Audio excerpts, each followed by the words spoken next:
on the list is vision. You cannot start to celebrate, to move forward, to do anything until you have a vision. So the lady back here with the marketing company, right? She has a vision and a passion. I love her. She said, I'm starting slow, I'm building it right. She's not trying to go too fast. She's taking her time, and she's looking for partners, okay? She knows how to do this right, so my kudos to you. And she is handing out a postcard or a bookmark today that I hope everybody picked up a copy of. It has a beautiful quote on it by Henry David Thoreau that's titled Vision. Go confidently in the direction of your dreams. Live the life you have imagined. Okay? You're the only one who can live your life. No one else can live it for you. What's your vision? If you don't have one, go find it. All right? I encourage you to take these 6 steps and the questions I've asked here. Go home and figure it out. Put some time and energy and thought. If you have young kids, I know how hard it is to get quiet time. I have a 10-year-old and a 7-year-old. They're never quiet. I've never met a child who could talk as much as my son.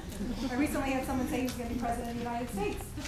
He's never met a stranger either. I don't know where he gets that from, but Time Magazine was a vision, and that vision has taken on a life of its own and taken me in directions that I never could have even conceived of.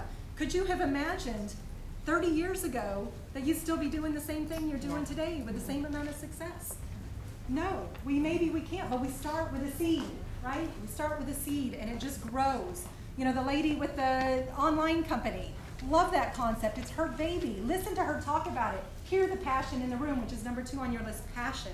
Okay? A great leader's courage to fulfill his vision comes from passion, not position. All right? If you look at the CEOs of the humongous companies, they are there. Yes, they have skill and talent, but they're there because they're passionate about growth. They're passionate about taking care of people. They're passionate about making a difference. You got to have passion before you're going to achieve the success you want. Okay? A job is just not going to cut it. Okay? It can't be just a job. I don't care what your job is. If you work for yourself or you work for someone else, if you're a nurse in a hospital, you gotta have passion. I still, to this day, after 10 years, or Maggie's 7 years, remember my labor and delivery nurse, okay? Don't remember her name, but I remember her face, and her passion, and her kindness, and her patience with me. She had given natural childbirth to like 7 kids. She was amazing. So supportive, okay? Love that kind of passion. And she knows what her passion is, and she pursues it, okay? 3, creativity. Love to talk about creativity. Creativity to me does not mean that you have to be a painter. It does not mean that you have to be a writer. It does not mean that you have to build buildings. Okay, creativity is inspiration. It comes from within. Where are you creative? Right? This lady right here is creative in getting things done for people. All right? Lisa is creative in her counseling. These guys, they have the coolest tools. They have these magic little lifts. They change light bulbs in churches. Who knew that there was such a thing? Come talk to her. She's got a great story. Putting organs together. I mean, it's amazing that, that there's machinery that does everything you can possibly imagine. Somebody had the creativity to build that. I was talking with a parent yesterday, and they were talking about imagination. And there's a lot of discussion all the time about why imagination is important to kids. We wouldn't have light bulbs. We wouldn't have computers. We wouldn't have all those cell phones and those wonderful initial car phones if it weren't for somebody's imagination, creativity, inspiration, and passion. It's got to start somewhere. And then women, this one is really important to me, authenticity. Please do not be afraid to be yourself, okay, to show up as who you are. How many of you have girlfriends? And I have a mother who's the biggest example of this I can ever think of. God love her. She never shows up as the same person twice. I never know who with me is not the same one that is out at a dinner party with a bunch of people. All of a sudden she turns into somebody else. I sat at a dinner party. I grew up in a very middle-class neighborhood outside of San Antonio, small 3-bedroom, 2-bathroom house. Now we had 2 acres of land. It was outside of the city. And they built a little kind of stucco wall in front of it because they put in a pool. They put in a pool the year I went away to college. How cool is that?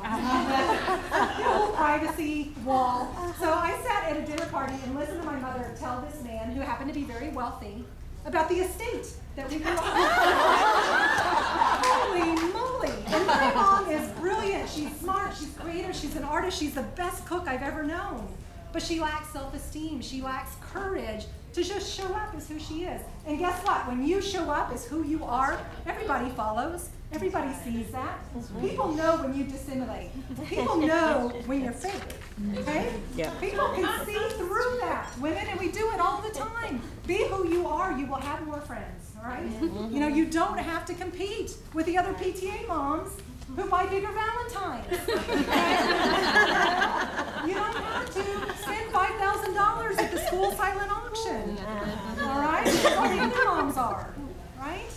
Show up as who you are. I don't buy cookie dough. I don't believe in feeding my kids that crap. Okay? I think it's wrong that schools promote healthy eating and sell cookie dough. You know, please. Okay, so stand up for who you are. You know, don't be afraid to speak out for what you believe in. All right? The authentic self is the soul made visible. The soul made